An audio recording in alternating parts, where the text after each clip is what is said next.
Welcome back to Whilton Mill, round 5 of the championship, and it's the AC40 Rookies that are out next on track. Johnny Garnes and Cameron Sewell on the front row, with Alexander Merchant and Mason Foster on the second. Stuart Campbell and Tilley, Kirsch, Phillips, Wood and Crosby round out the top 10. Interesting further back as well, Ben Smith alongside Saffron Watley, Carl Payne and Sullivan Moonsey. It's going to be an interesting one all the way through the field here. 17 riders, a few new faces, and a great charge to the first corner in progress. Johnny Garnes, look at him, he's already surged forward as we go through Oblivion and Crook for the first time. This is Garnes' rear-facing camera. This is an incredible shot, and you can just see the heat haze flying off the exhaust as we dash down Manuel's Bank into Christmas for the first time. Garnes is away and clear. Amazing pace on the first part of the lap. Look at the lead, that's incredible. Cameron Sewell there's no slouch, he's in third place, and that is the 95 up there. Charlie Tilley in second, Cameron Sewell third, the championship leader there in fourth. He's being challenged on the outside but manages to hold on. That's through Parker, down here to Chapman. Charlie Tilley having a nosebleed, he's that far up the field. 88 Mason Foster doing well as well, he's in the mix. The rest of the bikes go through the shop, pick out your favourite riders. Good overtaking move there into Chapman from Saffron Watley as well. She got a good run off of Parker and managed to get the move stuck. Look at this scrap for second position. Garnes is disappearing and these three are left to scrap over the rest of the spoils. He's got nearly the length of the whole straight after the first lap. That is absolutely stunning. Absolutely amazing. Here's a look at some of the slow motion there going through the first lap. That's Charlie Tilley. 100 is Cameron Sewell. 49 Alexander Merchant, the championship leader. Mason Foster on the 88. Great slow motion shot. And now we've got 4 of them. 4 of them are battling it out for second position now. Garnes has gone. He's probably at Christmas by now. But these 4 are scrapping away. He's not at Christmas. He's further on than that even. Now, it's absolutely incredible. But this battle for second position still going on strong. Merchant, Foster, Tilley and Sewell all in the scrap. But it's Tilley who leads the group at the moment. Out of Inkermans, down to Ashby, one more time, leader not even in the picture. Alexander Merchant going round the outside, can he get the pair of them? Surely not. He's got Cameron Sewell though, he's got the inside line now. That'll be enough for him to hold on through Parker. That is Cameron Sewell, fourth on track. Second in the championship, of course, and it's the championship leader, the man in front of him, that he's battling. So he'll want to get that place back. That was a sweet move by Merchant, though, going through Ashby. He really nailed it on the outside. He used the runoff area to good cause. Didn't get too much power off the corner, but if he pushed it too hard, he's got an opportunity to go for second in the final turn, and he's got him. Absolutely beautiful move there on Charlie Tilley, and Merchant goes from fourth to second in one lap, but Tilley's coming back, and he's through again, past him into Oblivion. He's going to try and get the door shut through Crook. No, he doesn't. Merchant gets him back. Absolutely cracking scrap. Brilliant fighting there, Charlie Tilley. He is right on it. Alexander Merchant picked out the championship leader. Can Tilley come around the outside at Christmas? No, he can't do what Merchant did in Ashby. Oh, and Merchant's made use of the traffic. And look at that, Jake. Immediately pulls a good 15 metres. That's Foster! Mason Foster, fourth to second out of Christmas corner. Well, second in this little battle, absolutely right. How on earth did he find that space? He goes from 5th on the road to 3rd overall. Absolutely amazing. That is a fantastic little manoeuvre he's pulled off there. So Garnes still out in front, Merchant in second place, and now Mason Foster was 4th in the queue for that scrap for second position, and now he's up to 3rd. Just absolutely incredible. Absolutely amazing as we have a look at some of the other riders in the field. Lots of new riders in the championship joined us this weekend. 17 on the grid, that's the biggest grid this year so far. There is Foster getting his head down. Charlie Tilley, impressed with Charlie this weekend, and Cameron Sewell not having his best weekend. He would have wanted to have finished in front of Alexander Merchant. That's not going to happen now. Merchant with too much of a lead, but Merchant going to come under pressure from Mason Foster sometime soon. And Tilley's under pressure now from Cameron Sewell to come left-handed down through the right-hander here at Inkermans. Doesn't look like this battle is over, and then behind them, of course, there's a bit of a scrap going on for 6th position. Taylor Stuart Campbell, I think it is, that's holding that position on the 97. And that's going to be an interesting fight. There's Sullivan Mountsey. He's one of the new riders to the championship this time. Oh, he's lost it! Oh, what a shame. He just drops it into Crook.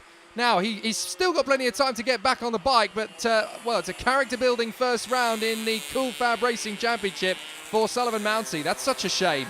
Yeah, nice to see him bounce straight back up, though. Needs to get back on the bike to score points, of course. You've got to finish in the top 15 places to get a championship point. If you don't finish, the dynamic in this championship is if you're outside the top 15 or you DNF, you don't score any championship points. So, got to get back on the bike. Yellow flag waving, of course.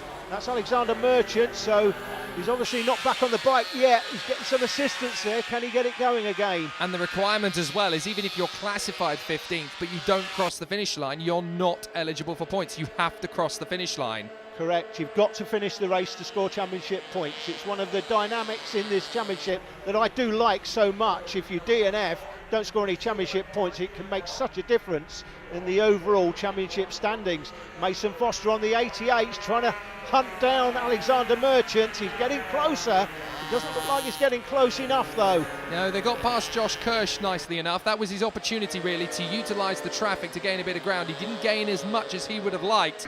So Josh Kirsch doesn't become a problem. On board with Johnny Garnis again as he laps the 17, Jamie Woodcock. So just look at the heat haze coming off. This is an incredible camera position. You really get to see what the bike does in the straight line. It's so much cooler through the corners, so there's not a lot of heat generated as we go on to the final lap. But down those straights, you just see just how much heat there is off the exhaust, even on these little AC40 mini motos. But Johnny Garnis has been absolutely flawless right from the word go. Not seen much of him, of course, because like a lot of these races, when you're too far ahead, you don't get seen very much. Slow down, Johnny, slow down. Let's put this in perspective. Look at that for a fastest lap. 1 minute 4.356. That is a fraction of a second under, 2 seconds faster than the nearest fastest man, which is Alexander Merchant. That is the 97 Stuart Campbell, just managing to hold off Orlando Phillips. This is the battle for 6th position we were talking about. Phillips has been reeling him in big style. But it looks to me as though Johnny Garnis has got this job done superbly. Out of the final turn, Johnny Garnis from lights to flag, and he is incredibly happy with that one. He's got every justification to be 2 seconds a lap quicker than everybody else. Well, his third lap was a 1:04.356, and nobody has been able to get in the 1:04s at all. Nobody's even made it into the 1:05s by comparison. Here is Alexander Merchant. He comes home in second place in front of Mason Foster. Great fighting rides from both of those young men. Charlie Tilley coming home in 4th position in front of Cameron Sewell. Taylor Stuart Campbell should get that 6th position in front of Orlando Phillips, with Harrison Crosby, Ben Smith and Dan Wood rounding out the top 10. But Johnny Garnis came to town to be invincible, and that's just what he's done. Absolutely flawless. I was really happy that no one overtook me, because at the start I got the whole shot, and then I was really happy because I looked behind me and there was a massive gap. Yeah, I think it was a massive gap on lap 1. It just kept increasing. Who do you want to thank for your win? I thank my dad because he paid for coming here, and he fixed all my bike, and yeah. And your mum for making you the dinner. Yeah. Note to any professional rider, always thank mum and dad. Alexander Merchant, top of the championship still, with Cameron Sewell in second place. That fight for third, though, is really intensifying. Mason Foster, Taylor Stuart Campbell and Ben Smith, all separated by just 2 points.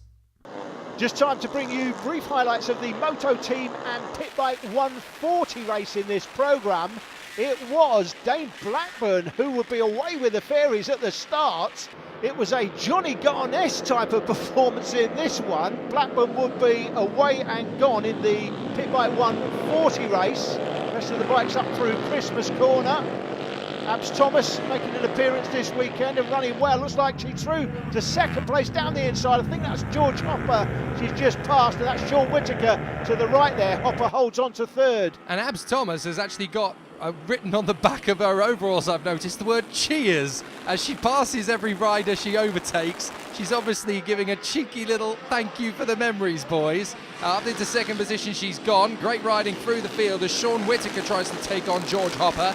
But once again in MotoTeam and Pitbike 140, the races became about reading the traffic. Sam Clowes was the man who did all the hard work in MotoTeam, and Dane Blackburn left these two, Abs Thomas and Sean Whittaker, to fight over the scraps for the podium in Pitbike 140. Abs Thomas fighting all the way to the death, but managing to secure that second position in front of Sean Whittaker in fantastic style of the checkered flag. But Dane Blackburn, the Pitbike 140 race winner, ahead of Abs Thomas and Sean Whittaker. In MotoTeam, once again, business as usual for Sam Clowes, who managed to romp home to victory with a 55.109. And to make the win all the sweeter, he was waved home by his sister.